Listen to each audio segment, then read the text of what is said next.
Hello guys, welcome back to my channel. কেমন আছো তোমরা? আশা করছি ভালো আছো, সুস্থ আছো। আমিও ভালো আছি। আজকে আবার নতুন একটা রান্না নিয়ে চলে আসলাম।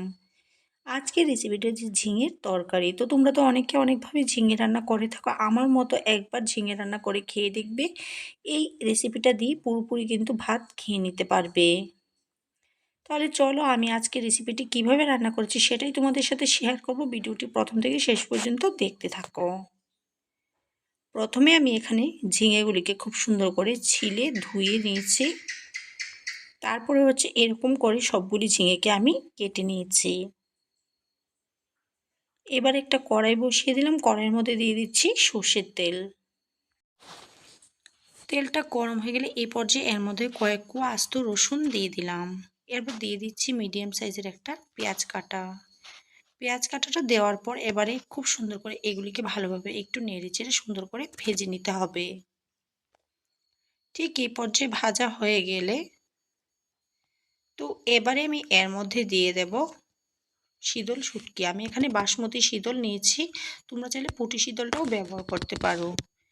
তারপর এর মধ্যে আমি দিয়ে দিচ্ছি টমেটো। আমি এখানে ছোট সাইজের 2টা টমেটোকে কেটে টুকরো টুকরো করে নিয়েছি। তো এটাই আমি এর মধ্যে দিয়ে সুন্দর করে একটু ভেজে নিচ্ছি। ঠিক এই পর্যায়ে ভাজা হয়ে গেলে আমি এখানে 5 থেকে 6টা কাঁচা লঙ্কা, একটা মিডিয়াম সাইজের রসুন আর ছোট সাইজের একটা পেঁয়াজকে একই সাথে পেস্ট করে দিয়ে দিলাম। এবারে খুব সুন্দর করে এগুলিকে ভালোভাবে একটু মিশিয়ে নিতে হবে। এবারে এর মধ্যে দিয়ে দিচ্ছি হলুদের গুঁড়া। তারপর আমি এর মধ্যে দিয়ে দিচ্ছি লাল লঙ্কা গুঁড়া। এবারে দিয়ে দিচ্ছি নুন। তারপরে আবারও খুব সুন্দর করে ভালোভাবে এগুলিকে একটু মিশিয়ে নিয়ে সুন্দর করে এগুলিকে আমি কষিয়ে নেব। মশলাটা কিন্তু সুন্দর করে কষিয়ে নিচ্ছি।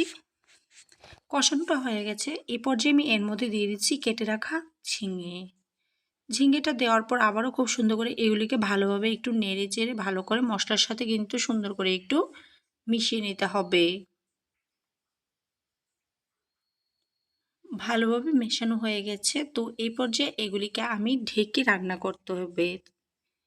তো এর মধ্যে আমি দিয়ে দিলাম আস্ত 3-4টে কাঁচা লঙ্কা দিয়ে ঢেকে দিচ্ছি। প্রায় 3-4 মিনিটের মতো মিডিয়াম আঁচে ঢেকে রান্না করে নেওয়ার পর এবার কিন্তু অনেকটাই ঝিঙেগুলো সিদ্ধ হয়ে গেছে। তো এবার না ঢেকে আবারও আমি 1-2 মিনিটের মতো এভাবেই নেড়েচেড়ে একটু কষিয়ে নেব। ঠিক এই পর্যায়ে কষানো হয়ে গেলে এ পর্যায়ে এর মধ্যে অল্প একটু জল দিয়ে দিচ্ছি। জলটা কিন্তু খুবই সামান্য পরিমাণে দিতে হবে।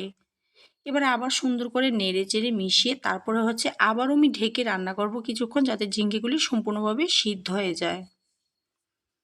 আবারও 5-6 মিনিট রান্না করে নেওয়ার পর এবারে কিন্তু ঝিঙেটা সম্পূর্ণ সিদ্ধ হয়ে গেছে আর ঝিঙে রেসিপিটা কিন্তু সম্পূর্ণ রেডি হয়ে গেছে। তো এই পর্যায়ে কিন্তু ঝিঙেটা আমি নামিয়ে নেব।